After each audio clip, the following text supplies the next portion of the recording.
Welcome to your yoga practice. Today we are taking a 10-minute pause to play with some balancing postures. And these postures will work in elongating your hamstrings. We will start first with bent knees and then we'll try to extend our legs and we'll just see what will happen. It'll work a lot on our hips, our outer hip rotators. It'll be fun and quick. And I will try my best to mirror you the whole time. So first, stepping on your left foot, really center your weight on that left foot. Maybe you come onto the right toes just to gauge your balance here. And then lift your left knee towards your chest, right knee towards your chest. You're standing on your left foot. And then from here, go ahead and take that right knee with your right hand. And this is where we're staying. The shoulder comes back into its socket. You can take your left hand right to your hip.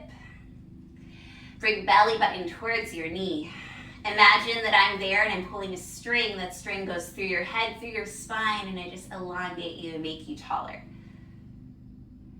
All right, from here, taking your right hand to the inside of your right knee, pushing just slightly, pushing that knee towards the back of the mat, flexing that foot.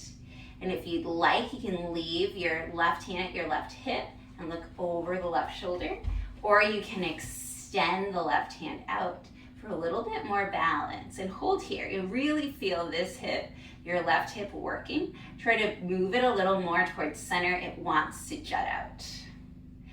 And then taking that right hand to the outside of your right leg, bring that knee back to center. Give it a nice little hug. I know that your left leg is tired. And then release it. Wiggle it out. This time, centering your weight over your right foot. Bring your left knee towards your chest. Taking your left hand to your left knee, your right hand to your right hip. Hold here. Bringing that left shoulder back into its socket. And your left hip will do the same. Holding here, imagine getting longer and longer, pulling belly button towards your spine. And then when you're ready, that left hand goes inside the left knee and gently push that leg back. Gently push it back. Really feeling that opening and drawing that right hip in towards center because it wants to poke out. You can turn your gaze over the right shoulder for a little extra challenge. You can even extend that right hand for extra balance. Ooh, wobbly. And then bring that left hand outside the left knee. Drop back to center. Hug that left knee in. And then release. Shake it out. All right. Let's see if we can do that extended. So centering that weight over your left foot. Bring your right knee towards your chest. Stay holding the knee, or if you want to try taking the two peace fingers, hook around the big toe, and you can stay here or you can start to extend. And you don't need to bring it all the way to full extension. When you're where you want to be, suck that hip bone back in, suck the shoulder back in. And gently or externally rotate that leg. It'll help with where we are going next. You can bring that left hand onto your left hip. Draw your belly button towards your spine. Imagine yourself so super tall. And then when you're ready, taking that leg out to the right, trying to keep it level with the ground, parallel with the ground. Extending the left arm if you'd like, taking your gaze over towards the left or towards something that's stable. Breathing, you got this. And then bringing the leg back towards center. Maybe try releasing it and pointing that foot, keeping it nice and high. Try not to lean back or lean forward, keeping your spine nice and long. Then when you're ready, descending that right leg. Whew, shaking it out. This time, centering your weight over your right foot, bringing your left knee towards your chest, taking your two peace fingers and hooking the left toe. And then starting to slowly extend that leg, externally rotating the leg. Holding here. Your right hand can go to your right hip. Bringing belly button towards your spine. Sucking in that left hip into the hip socket. And your left shoulder does the same. When you're ready, your left leg goes back. You can extend that right arm to the side, trying to look at your right thumb. Belly button still drawing towards your spine. Keeping that right hip in towards center. And then when you're ready, bringing that leg back towards the center, releasing the leg, pointing the foot, hands to your hips, holding here. And then release. Whew, shake it out. Very good. All right, let's add a little bit of a twist here. Mat is bubbling up. It's okay.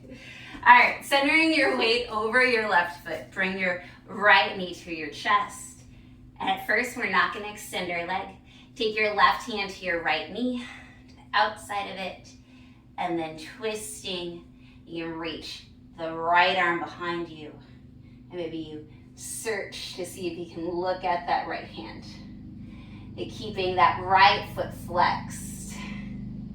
Belly button towards your spine. Holding here. You can also have your big toe on a block or on the floor for a little bit more stability. What we want is a little bit of balance with a twist. And then releasing towards the center. Releasing the right foot. Wiggling it out. This time, centering your weight on your right foot. Left knee comes towards your chest. Taking your right hand to your left knee, your left arm behind you, and start to turn your gaze over towards the left hand. This is the hard part. You also can gaze right towards the center. Your left foot is flexed. Feel the dancing that's happening in your leg. You're doing so good. Smile in your face, soft shoulders, light heart. And coming back towards center, releasing the left foot down, wiggling it out. Okay, see if we can do that with a full leg extension. And you can stay with a bent leg. Centering your weight over your left foot. Draw your right knee in. And then reach with your left hand to the outside of your right foot. And then extend. Dancing Shiva. Also called revolved hand to big toe. Revolved Utthita Hasta. But I call this dancing Shiva. You can start shifting your gaze. Maybe you're near a wall to make this a little bit easier. I'm very wobbly on this side. Trying to find your center here, drawing your shoulder blades together, and then unraveling, shaking it out. This time centering your weight on top of your right foot, drawing your left knee towards your chest, reaching the outside of the left foot with the right hand, extending the left leg, and then starting to reach the left arm back. Gaze tries to follow. It's hard in this one because of the extension. Trying to stay long, taking up so much space. Pressing into the foot, micro bend in the right knee. Really engaging the lifted leg. And then releasing, shaking it out. All right. We just did a lot. So feet out wide, toes out, heels in. Coming down into your Malasana squat. Making sure that we make sure to lift up the hips slightly, pressing into the balls of the feet and the heels. Elongating that back. Pressing the triceps into your legs. Really shining that heart through. And then bringing your hands behind you, setting the booty down, extending your legs in front of you. And let's take a nice forward fold. So removing any flesh away from your sit bones. Inhaling arms up, super long. And then exhale, bring your hands down next to your legs. Keeping your chin forward, chest forward. Nice straight back, coming forward into your forward bend. Any amount. You do not need to look like a bobby pin. Try not to round that back, just sending your heart forward. You can think heart towards your toes. Few breaths here. You just did a lot of very challenging balances. Coming back up, facing your screen or the front of your mat, bringing your hands to your heart. That is all that we have today for a 10-minute pause on our mat. I hope that you enjoyed playing with some standing balances that really accessed our hips. Thank you for trusting me with your practice, and I hope that you have the most beautiful day. Bye.